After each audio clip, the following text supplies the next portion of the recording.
and you're allowing anyone and everyone to comment on your appearance or your personality or your humor or whatever it is, I wouldn't last 5 minutes.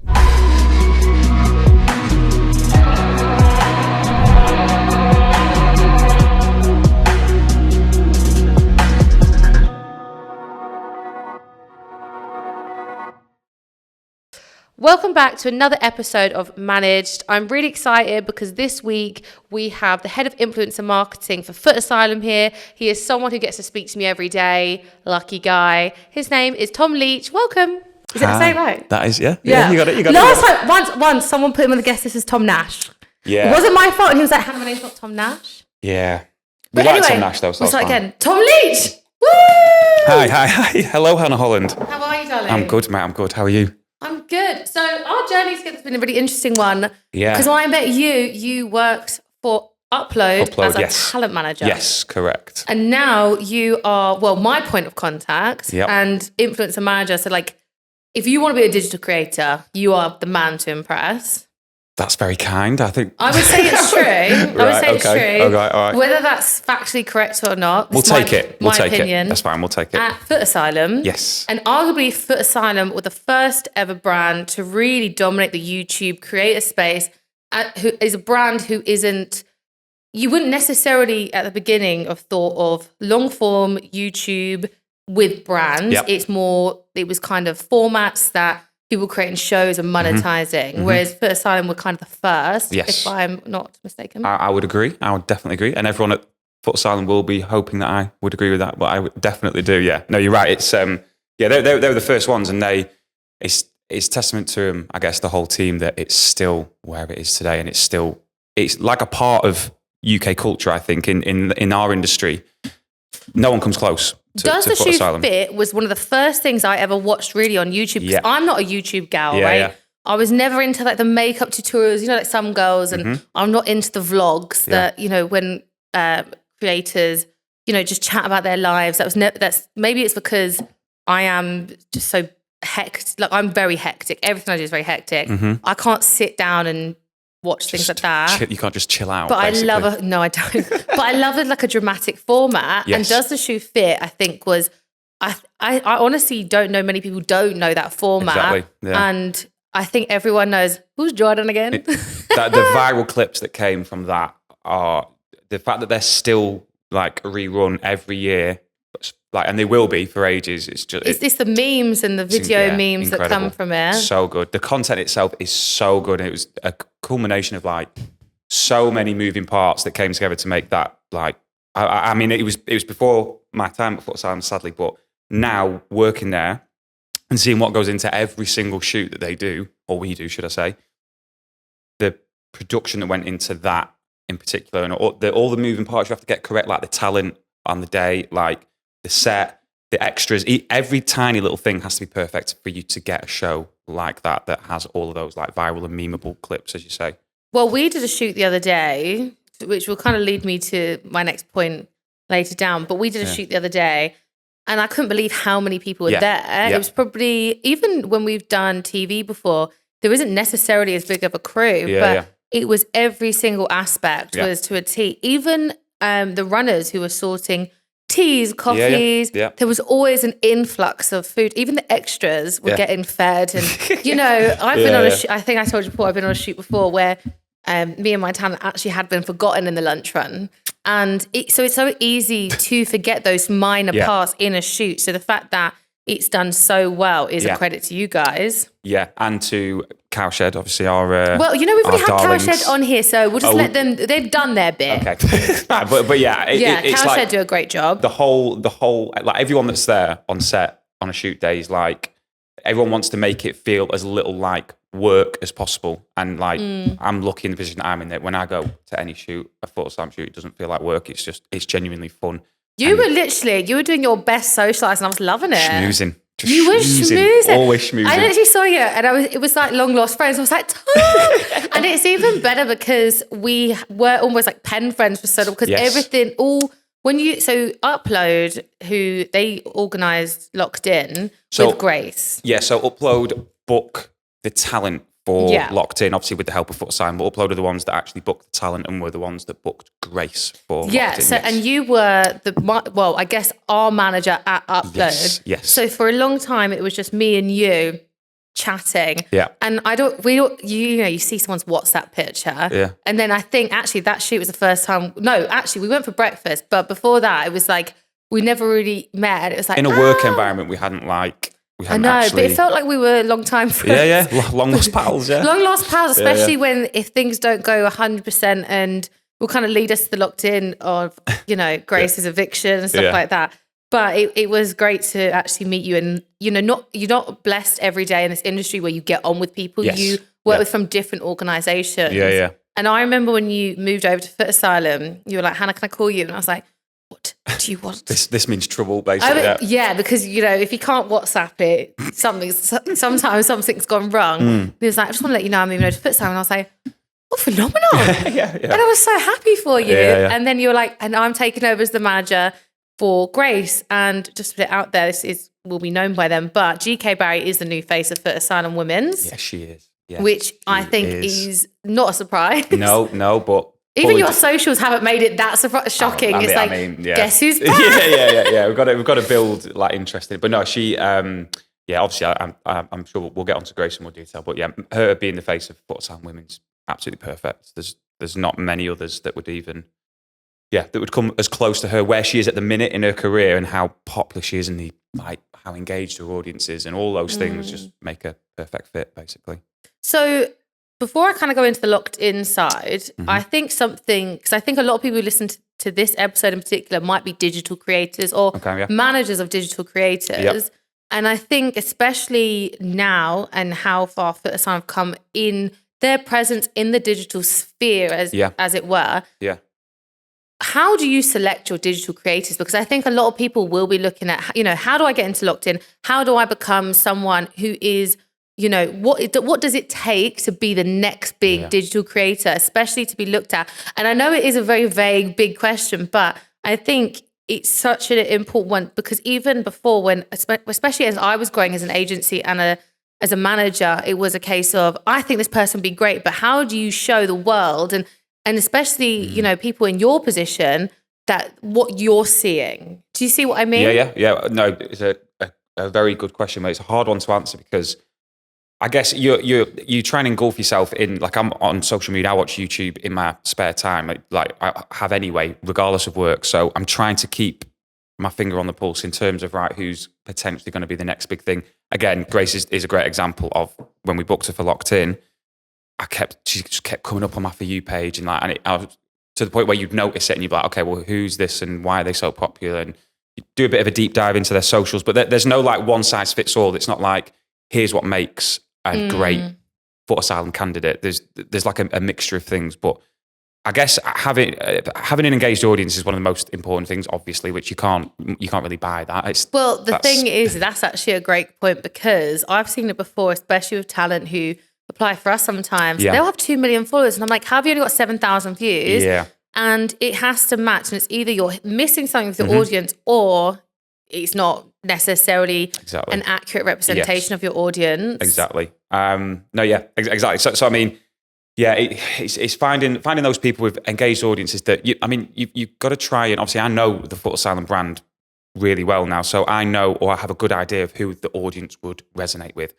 So someone like your FootAsylum regulars like Young Philly, Darkest Man, Johnny Carey, people like that who they become sort of not the benchmark, but it's like, okay, these are the guys that have worked for years. So they're the household names. Exactly, yeah. Everyone knows who they are. Exactly. And they're like part of the FootAsylum furniture now. So finding people that that are not similar necessarily, but that have a similarly engaged audience and a similar sort of appeal to a certain demographic, obviously. Yeah, I also think you've touched on something really important as well about similar. And I think I see this as well with, the creators who we have who do incredibly well. So, it is the Graces, it's the Chesa Blondes who are on my agency. I'm trying to think if I've missed someone out.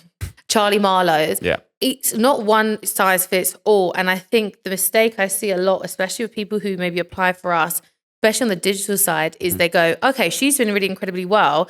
But if I can see too much of the copied personality and I'm like, And I meet them and I think, oh my God, but that is not you. Yep. But I can see you're trying to almost replicate it. Yep. And you can see straight away, you know, I've signed people before where, you know, it'd be even my friends, they'll go, God, that video really reminded me of that person. And that is, whereas I think the key creators, you could not say, oh, well, Johnny Carey's trying to be like this person, or Darkest Man's trying to be like this person. It's very much a case of they are them. If anything, everyone's copying them. That's who you want to find. Do you want to find the people that are being copied, not doing the copying? That's you need to find the sort of leaders in the space rather than the followers. That's, I guess, one of the most important things. And they're few and far between. You know, that it's quite hard to, you know, you don't just find loads of young fillies. There's kind of one of them, and then a load of sort of not copycats, but people that maybe are trying to emulate his success. I just don't think you could emulate young Philly. His energy is crazy. There's definitely only room for one of him, to be fair.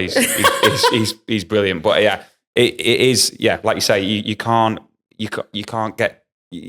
make talent work if they're forcing it. If they're trying to be someone else or a different creator, it just doesn't work. It's just not, it's just not going to happen. So.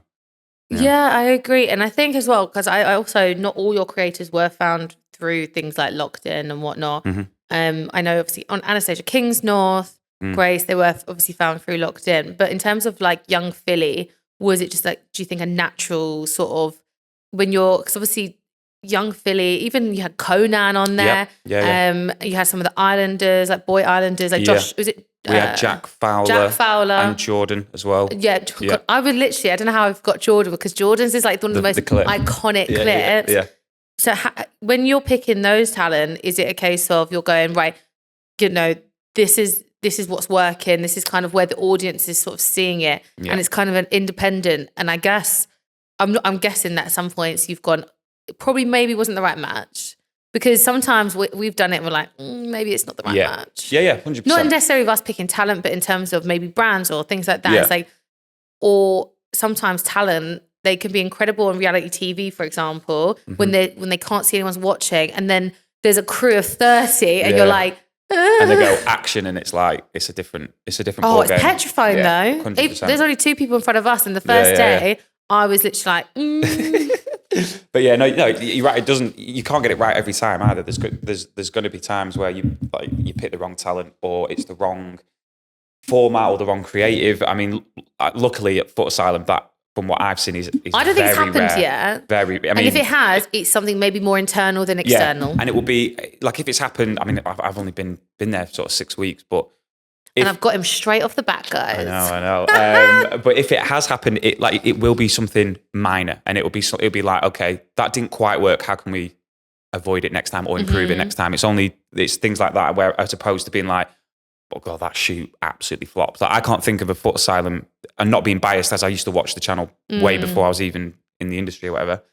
I can't think of a FootAsylum show that I've watched and thought that didn't hit, that wasn't great. Yeah, I genuinely think everything that they've done has hit.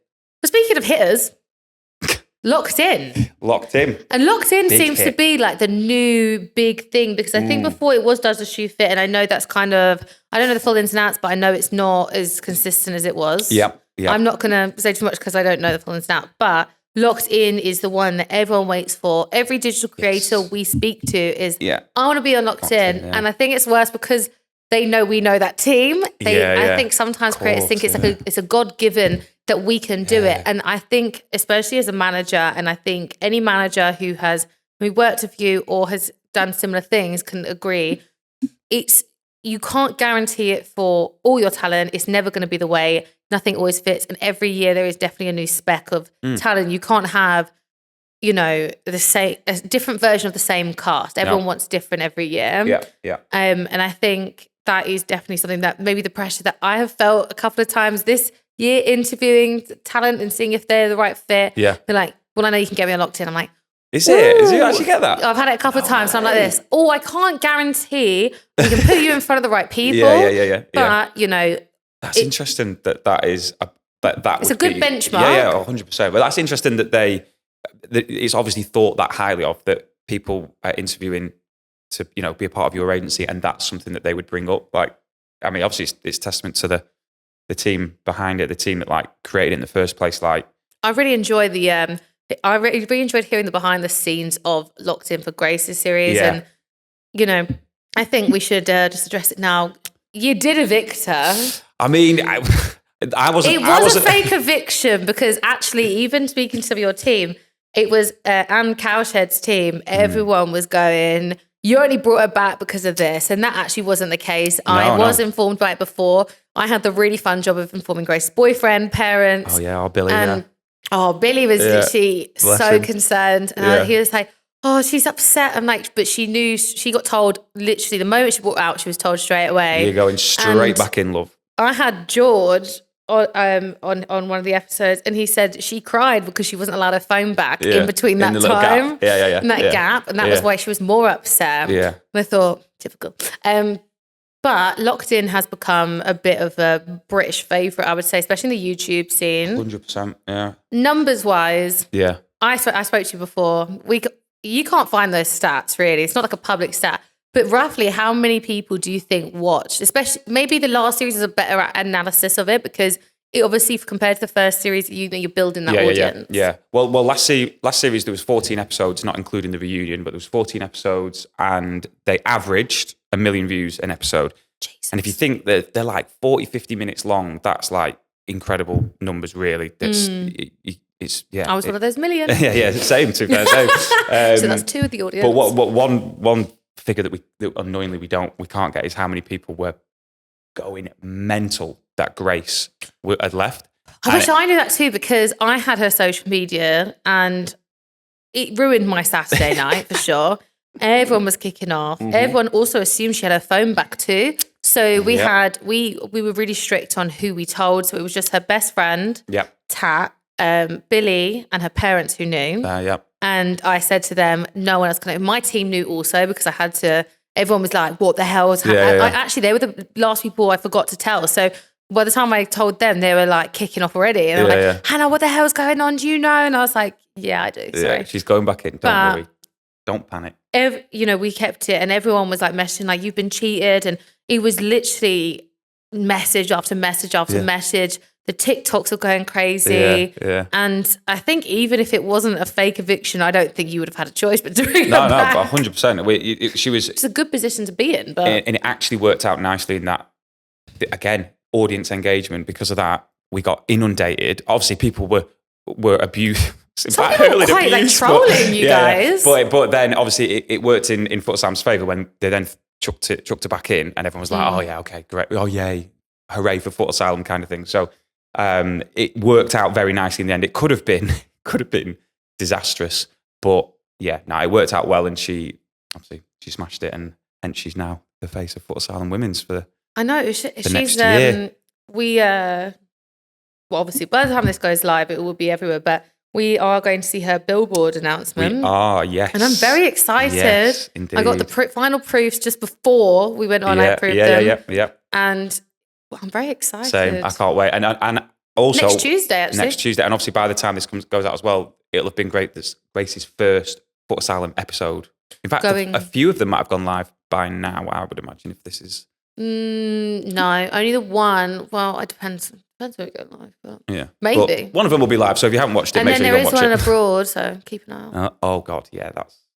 I'm excited for that one. We can always remove this point, by the way, if it's not. To be fair, we'll see. We'll come back. Yeah.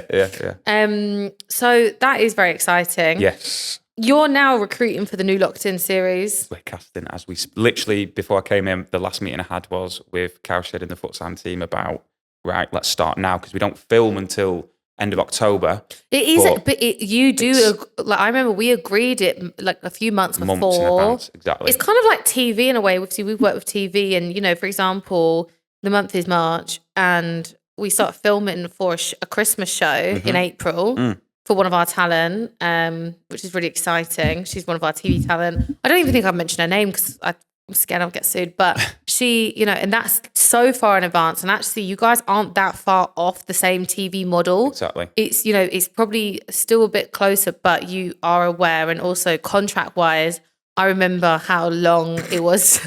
I think mine was longer than everyone else's because Grace...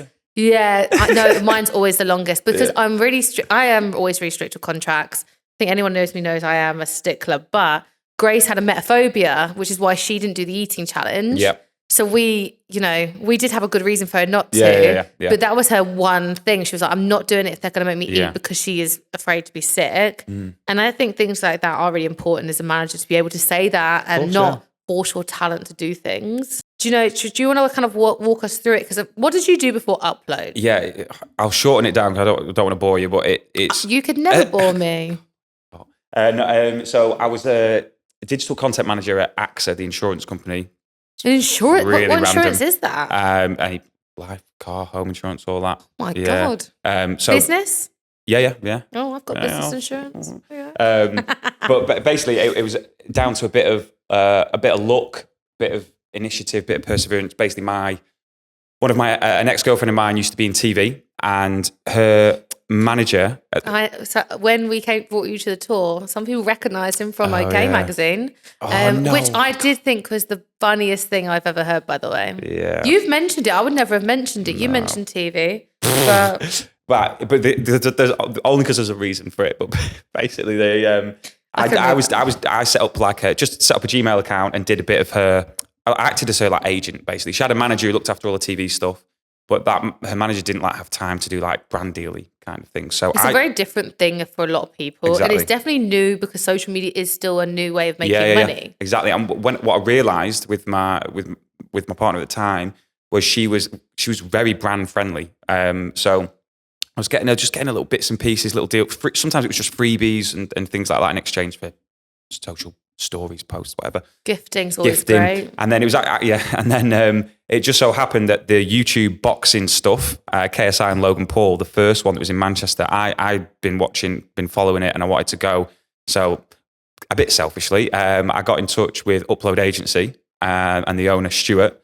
Asked for tickets for myself and my partner. Can I say we've everyone's done it in terms of. To be fair, I'm not as on it as I used to be when I first started because I feel like I have no life anymore. But there's a benefit to this job, and the job is when your talent want to go to things, you get to go. I'm going to see Lewis Capaldi's screening later. He's not there, so a bit upset. Times. I'm so sad. Yeah. But so you went to the boxing. Yep. And actually, side note, FootAsylum did sponsor his first, and he was head to toe in FootAsylum. He was indeed, and it's still So any of the footage from that time. KSI is in FootAsylum gear. Plug where plugging can. Indeed. But I just so happened that I sat next to Stuart's wife, Rachel, and Stuart obviously was organising the event, so he was in and out. But that's how I got FaceTime with who would then become my boss at Upload. So it kind of went from there basically, and I stayed in touch and whatever. And job opportunity came up, took it. I was absolutely horrendous at it for longer than I should have been. And then, really? Yeah, I was so bad. I was so bad. Honestly. How long were you there? 2.5 years. How long were you bad for, do you reckon?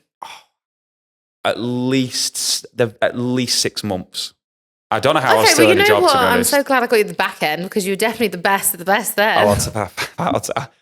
But honestly, I was shocking. But then eventually something just clicked. I like I say, just persevered. Bit of luck, obviously.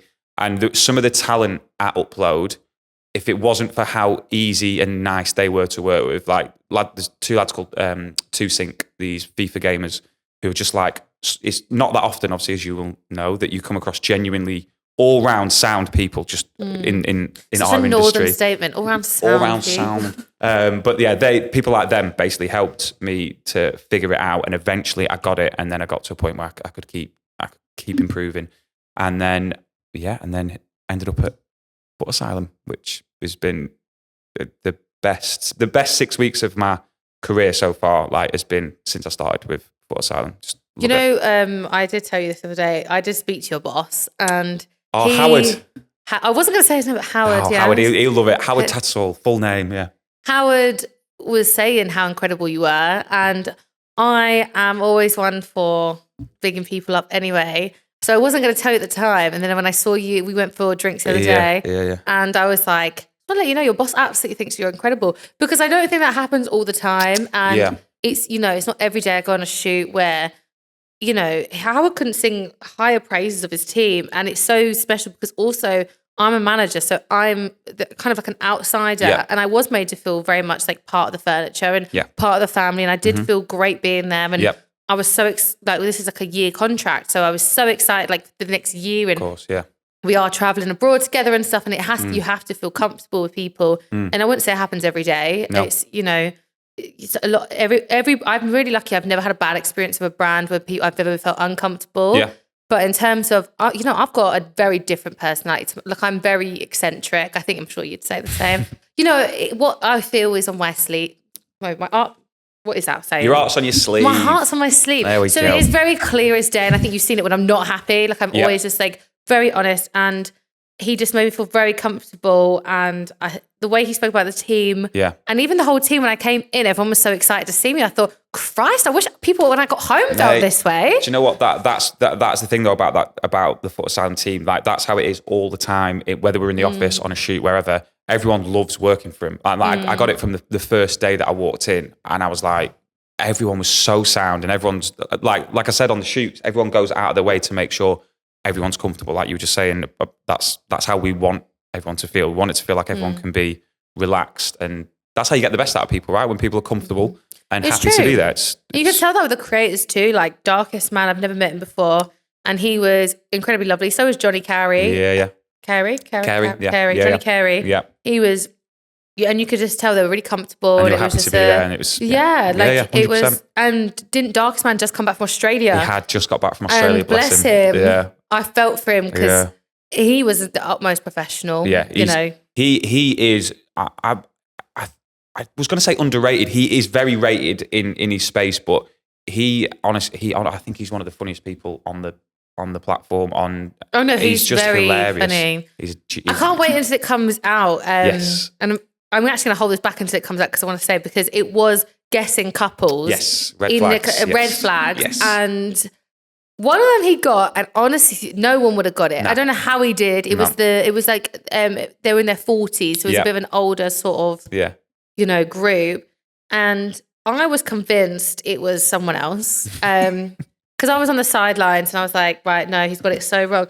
And I don't know how he got it, but he did. And then there was one where, Grace got it, but he was very funny. And he also, you can tell he leads because he's done it for so long, right? Yeah, exactly. He's probably one of the longest running creators you've had. Mm-hmm, mm-hmm. And he brings the best out of other people as well. Like, oh yeah, I saw that. He will make sure that everyone else on the shoot is included and gets their say and gets their, I don't want to say airtime, that sounds a bit negative, but gets a fair... You do have to have your own airtime, and I think sometimes, especially in the YouTube and digital space, it is every man for themselves and getting your airtime, because it isn't like TV. It isn't scripted. Mm-hmm. Like, you might have openings and closings. It's the same as anything, right? Yeah. But you do have to fight for your personality to be shown. True. It's the same way if you're going to do a screen test, right, for whether it is digital or, more broadcast pieces. Yep. You got to fight for that screen time. And, absolutely. We've had it a few times where people have gone to screen tests and someone has overshadowed them. But sometimes you can also overdo that. Yeah. And you can make it far too much about yourself. Yep. Mm-hmm. And that also acts negatively. There is a fine line as a creator or a talent of being too much and too little. Yeah. And it is tough. Yeah. It's tough. Yeah, of course. I rate my talent, and I'm sure you rate your talent the same way. I don't think I could do the job. It's very hard. No. It's a lot harder than people think, and there's a reason people are paid well. Yeah. And it is a lot of scrutiny, because if you come across as a dick, guess what? The internet is unforgiving. The comment section will have your head off. The comment section is mean. Actually, funny enough, I was in the Daily Mail once holding someone's bags. Okay.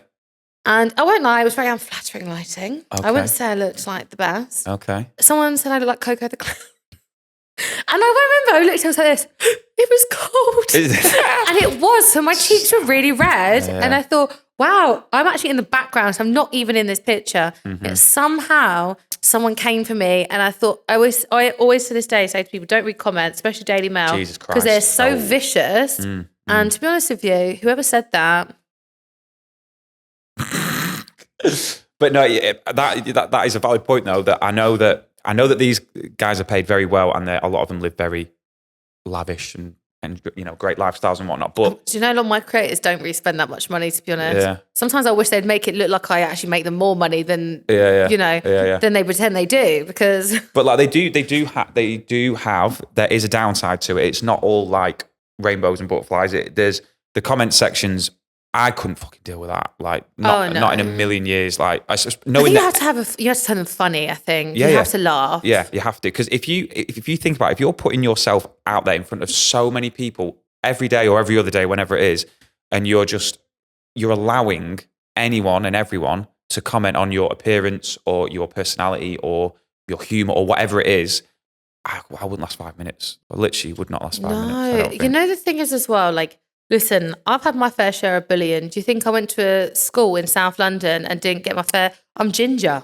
It's not easy out here, right? But there is a difference between someone saying it to your face and someone saying it online. Yeah, true. There is a whole mask to it, and it is different. But if you wanted to get into, say, the influencer marketing side of a brand, what advice would you give? Because I guess in terms of, at some point you're going to start recruitment and the CVs flow, right? Yeah. I actually am no longer trusted with CVs because I don't really read them. What I do is I skim. I'm a skimmer. Okay. But what would you look for, especially if, for example, they had no experience, but, for example, the experience isn't necessarily traditional in a traditional trajectory, but similar to you, they had run maybe their friend's social media, or in terms of maybe the same thing of their partner, because I think there is a different way of doing it, and you do learn that you're good at it. Yeah. So what would you look for, and would you take someone like that seriously, knowing your background?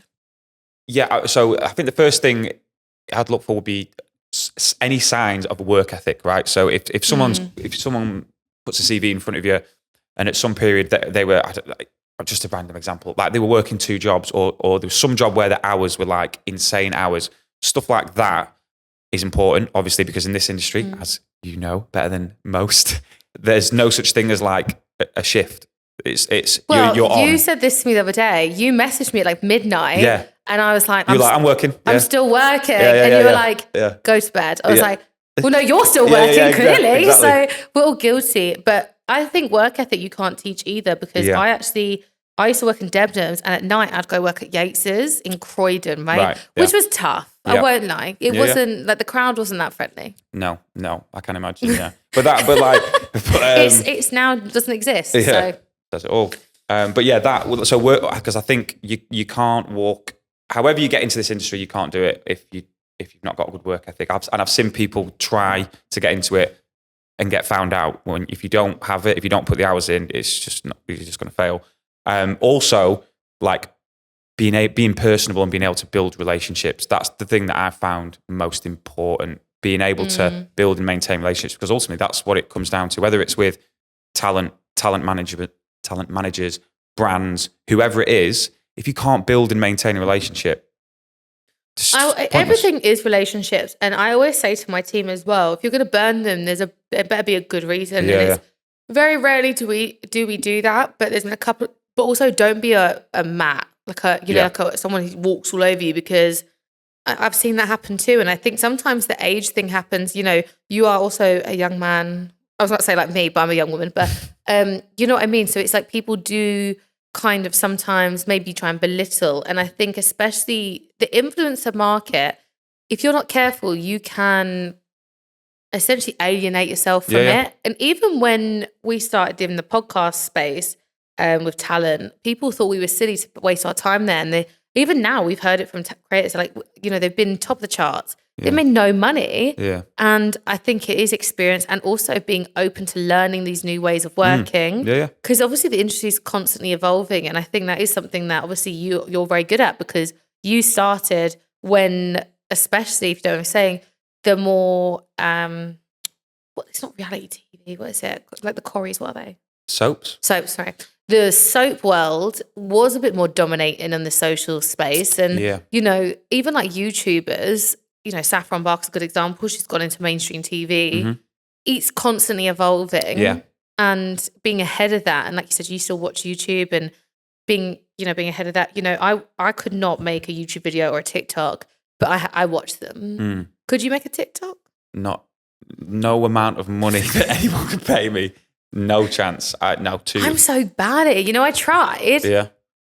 Yeah, I'd be too. I'd cringe at myself. 1,000 followers on TikTok because of TikTokers who tag me, and it's usually in their management meetings or their day in the lives, and they pop in, and then it's like, oh, we actually, as an agency, it's the only TikTok we've ever done in our lives. Yeah, we did that trend, and it was the one where the Jenner trend, and it was like the Kardashian trend, and it was like we had the glass on, and it got over 1.1 million views. And you know what? People still came for us. It was not good enough. Oh, really? Some people were like, and you call these talent. I was like, listen, it might not be what you call talent, but it is talent. Yeah. And I think people will always say something if they can. Can't please everyone. And to be honest with you, I always look at those profiles and I think, but you're trying to be and you're not there yet. So it's not, I would never be rude to you. Honestly, I'm always in a catch-22 because haters fuel the comments, which fuel your engagement, which is great. I know, but at the same time, it's so vicious. And I think, I don't know if you were taught the same, but my dad always said to me, if you can't have got nothing nice to say, don't say anything at all. Absolutely. Yeah. So I keep my mouth shut most times. Yeah. But I'm joking. I am very friendly. But no, but what you were saying before about like the soap stars at social media at one point being having a bigger presence than maybe YouTubers, but you've seen it in more recent times with TikTokers, right? Like, again, and not just mentioning Grace all the time, but she is a great example of like. I think it's more a great example because she's had a great come up, and she's still so early in her career. Yeah. And I think a lot of people, I've heard that, oh, she's lucky. She's not. She's worked her ass off. I mean, we put her on a primarily a YouTube-based show, and she was the star of the show, and she was a TikToker, which we've not really had before. It was I know it was a different audience for you guys, and you did say, that was kind of, I guess it was a risk for you too, because you weren't sure. Yeah. But she did win the public vote, although not the actual show. She did win the public vote. Yeah, she is. Hands down. Yeah. No, she. Again, there's a reason that she's the face of women's for the rest of the year, isn't it? So one of the things that I thought would be interesting to talk about is I've not interviewed another talent manager yet. Okay. But you have been a talent manager. Yes, yeah. So one of the things that I always find interesting is, I absolutely love being part of their branding and building them up. And it's so different to when you take on a talent who's already got a following. Yeah. In some ways, it's kind of can be easier because they know exactly the industry. They've come from another agency. They kind of know what to expect. Mm-hmm. And I know that you're on Upload. You are digital more only, and I am more. I'm in between broadcast and digital. Yeah. But I have seen it before. This was like very much more early in my career, so a few years ago, which would probably be the same for you. Yeah. Of talent who have risen very quickly, and sometimes the ego can ruin and it can ruin relationships. Yeah. And how did you deal with that? Because I think maybe back in the day when this happened to me, I don't know how mature I was because I was still very young. Yeah. And how I dealt with it. And I don't know if I don't think I ever really put a stop to it. Whereas if it was happened to me now, I'm very good at keeping my talent leveled and, understanding this job is such an incredible job. You're so lucky to be in a position because it's such an oversaturated industry. Same way as if you're a top actor, to break through, there's thousands of actors. Yeah. Same way there's thousands of digital creators now. But when the ego hits, it can destroy careers. And I've seen it do that too. Yeah. How have you dealt with that? And if so, how did you deal with that? Because I think a lot of other maybe smaller talent managers or talent managers who are still upcoming and maybe in bigger firms and they're growing, it's an interesting thing to talk about because I don't think we do talk about it. And I think talent managers get the blame for a lot of things that happened. 100%. Yeah. I mean, the short answer is yes, have dealt with that a few times. How you sort of manage it is what makes you, I don't know, what makes you... It's the difference between a good and great talent manager, right? Exactly right. So I think you've got there's a very fine line between sort of being firm with someone and then just going all guns blazing and potentially ruining a relationship you have even with someone. A relationship with your own talent, even if they're ruining relationships, you don't want to do the same. And if and when you ruin it or break a relationship, it's nigh on impossible to get it back, because they're kind of like, they know as talent, they can just make one phone call to the next agency and they'll snap them, especially the bigger ones, like you say, the ones that have had a quick rise. They can make one phone call and they're off. Done. See you later. So how you deal with it, or how I've dealt with it rather, is you've got to play the game. Because you know that ultimately they're the people making you money. Yeah. Right? So, but that's like a power. It's almost like a power trade, and it's almost like in any relationship, especially I think in normal relationships of like even, your partner. It's I always joke around to my friends saying a relationship is a power trade-off, right? It is essentially being able to be equal, because there's some things that you agree on and some things you won't, because everyone's brought up different, everyone's different, but also even if, for example, someone comes from a different agency, that agency will 9 times out of 10 do it very differently to you. That's the whole beauty, is we're all very different. That's why I always believe there is space for everyone in this industry. Yeah. What's like, agencies are incredible in their own way and they usually suit a certain way. Yeah. But for brands, I don't think that's the same thing, because I think with brands, they expect the same. Yeah. And I think that I've noticed that being kind, being willing to do things, but without, and I'm sure this is probably why you're great at the brand side, brands can take the piss. Yeah. Do you see what I mean? So. And that's why I think it's so important for talent managers to go to those shoots. 100%. That is that, and something I found at FootAsylum, having been on both sides now. I've been on the agency side and now I'm on the brand side. The difference when the talent managers come to the shoots and spend time with the team makes all the difference. It literally makes all the difference, because you then, again, it's knowing someone on a personal level. And it's the same goes for talent. When you have some kind of personal relationship with the talent, it makes those conversations easier if someone's getting a bit too big for the boots, or if, some people are quite entitled, I feel like, in our industry. And it's just reminding them, just bringing them back down to earth a little bit. But if you've got that relationship with them already, that is so much easier to do, because you can have a sort of frank and honest conversation like, listen, this is my opinion, take it or leave it. But sometimes if you don't have that relationship already, that talent could turn around and go, I don't really give a shit. I did notice on the FootAsylum shoot, I was the only manager there. And I guess because all of them have been there for so long, I always go to a lot of shoots with talent, especially with Grace, who has, we spoke about it really honestly, she hasn't got anxiety with things like that. And I think sometimes it's just a comforting face. It's the same way of having your friends doing certain things. And it's being able to do that. But I think, talent is kind of the same as when you're managing a team. Yeah. Everyone has such a different personality. Everyone likes to be managed different. Some of my talent, I know, for example, are fine on their own. They don't necessarily need a talent manager there. Yeah. And there's, and that is fine. Also, we don't feel a certain way about it, but it's the same also with staff. Some people react better to, they want compliments, or and some would like criticism. Everyone is so different, and it's because we're doing people management more than, we're not selling products. We're not selling people, but we're selling personalities and creators, and it's basically a different form of advertising. It's a cheaper form of advertising from the old mainstream ways of doing things, where it'd be £1 million for a TV commercial. Yeah. It's a completely different way. It's more personable. 100%. And what you said before about talent sometimes just having that familiar face on set. Literally last week, I was chatting to Philly, and he said how much he appreciated having my ex-colleague Esme, who is Upload.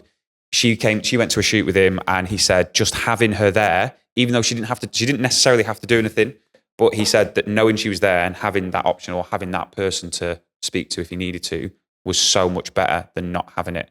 And I think, that sometimes is all it needs. You don't have to be talking to everyone and buzzing around. And sometimes it's just having a presence, like you being there for Grace. I'm sure that, as you say, she gets anxiety and whatnot. So I'm sure for her, even if she doesn't need you specifically for something, knowing you're there is enough to pull some of that anxiety. I imagine. For example, someone like Sharon Gafka, who you manage, who these are actually her cups from her podcast.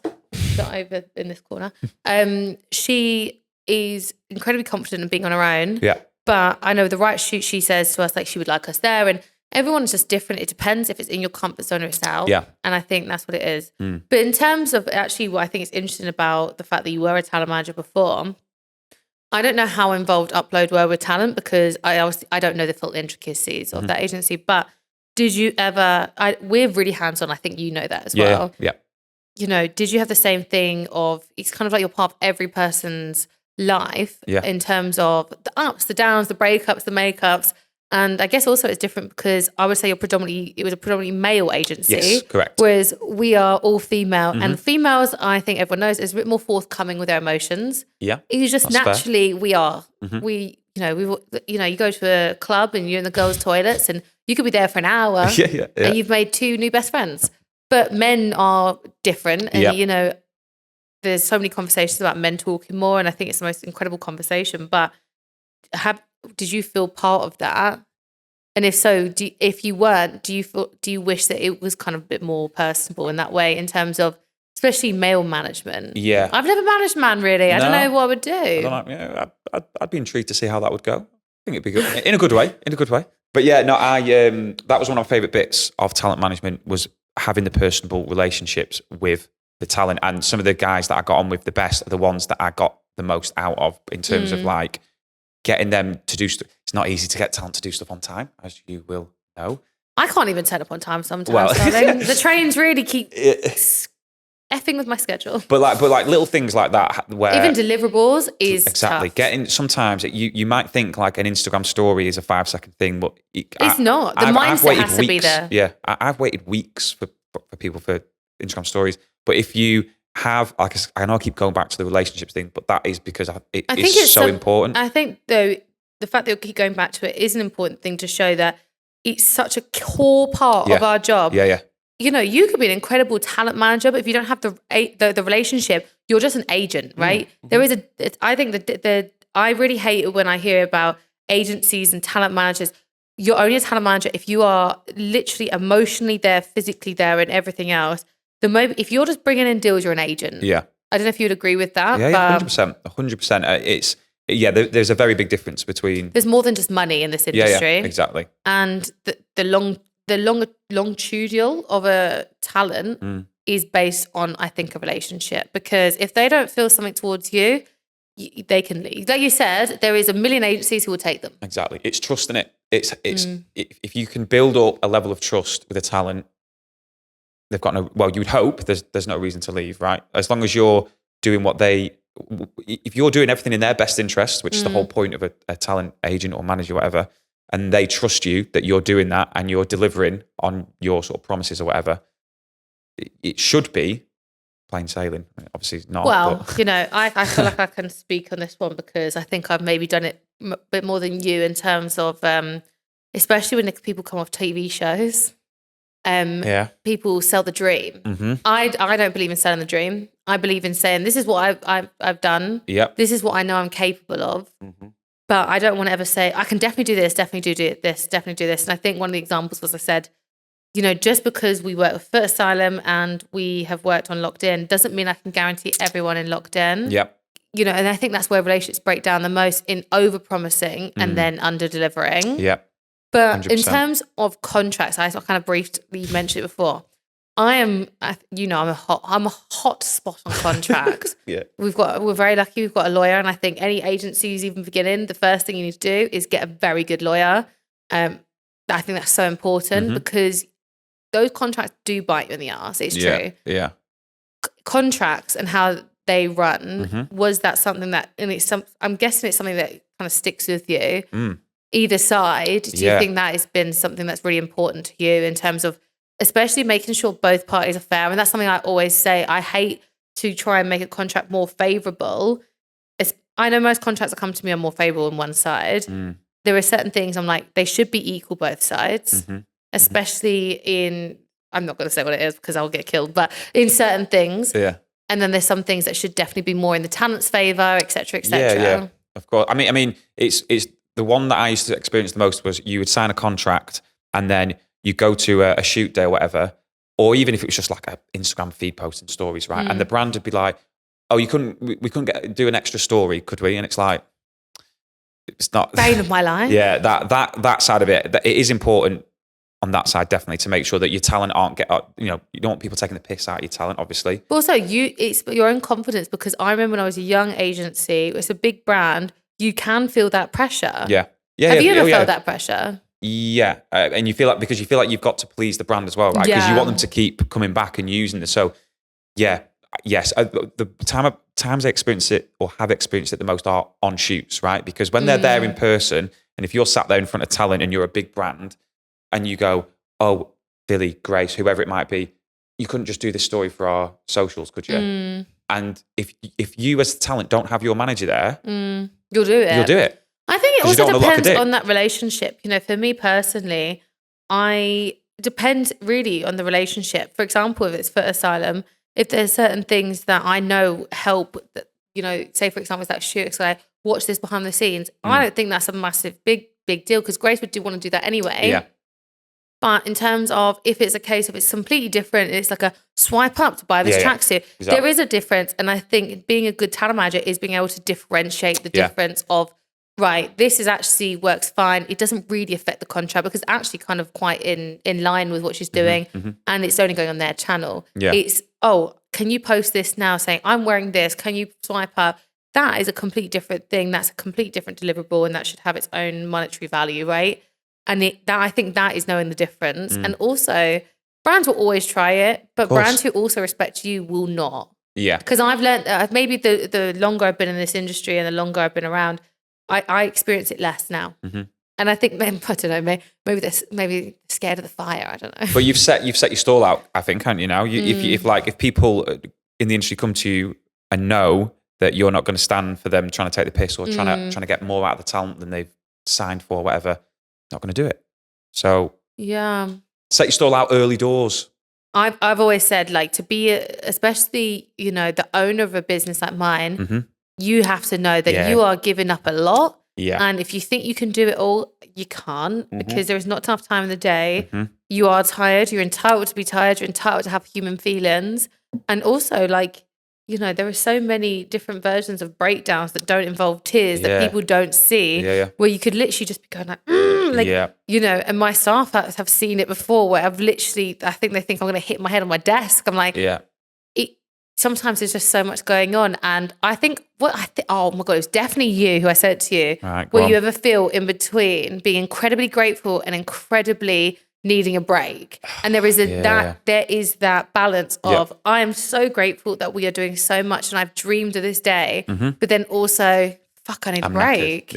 I'm so tired and I can't do any more. And I bet sometimes, I'm assuming with you, you'll feel guilty when you do get downtime or you do have a break. You're so used to working flat out all the time and being always on that when you sit down and watch TV or whatever it is, you like almost feel like I feel weird now after like 5:30 or 6 when I get home and don't look at my work phone. It actually feels odd. Really? I'm almost looking at it like, oh, okay. I think my guilt comes maybe the other side of, because I don't do that. I watch TV and I'm still on my computer. Or I'm still working. Yeah. I feel more guilty if I'm not replying to my friends, if I'm not, you know, there's been even weekends where I've been like with my best friends drinking and then someone's needed me and I've had to go out, take the call. Or, you know, I'll be sat watching TV and my partner's like, can you not ever get off your phone? There's so much you give up to do the job we do, and you always have to decide if it's worth it. For me, it's worth it. I love what I do. I can't imagine doing anything else. But, you know, you found your calling. I know, yeah. And genuinely, that like working at FootAsylum, even though I've only been there 6 weeks. Big up FootAsylum. No, genuinely. Like what Cy Lloyd and Joe Samuels, the two sort of creative guys behind FootAsylum that just the shoe fit and all that stuff, what they've built is genuinely like incredible. They're by the time this goes out, Joe won't be there anymore and Cy's gone, but what they built is genuinely unreal. So he's not trying to impress them really. No, I don't need to. I'm just, they have, like I say, I knew it anyway, but having seen it now behind the scenes and stuff, absolutely unreal. And I couldn't be happier really. Very lucky. Very lucky. Sorry, you don't like me saying that, but. No, I'm so glad. And on that, let's wrap it up. Thank you so much for joining me. I think so many people find this really insightful. And I'm so excited for the next year with you. Well, same. I feel like it'll be longer without all this. Well, we'll see. Fingers crossed. We never know who's on this year's Locked In, and we'll leave it on that. Thank you so much for watching this episode of Managed. If you loved watching, please make sure you're following us so you can receive updates on our next episode. I'll see you next week. Thank you so much. Did you think it was okay? You're good at that. Good luck hosting shit, aren't you? You think? Yeah, I would say so. These two haven't fucking said it. I fucking pay them a monthly fee. Where are my compliments?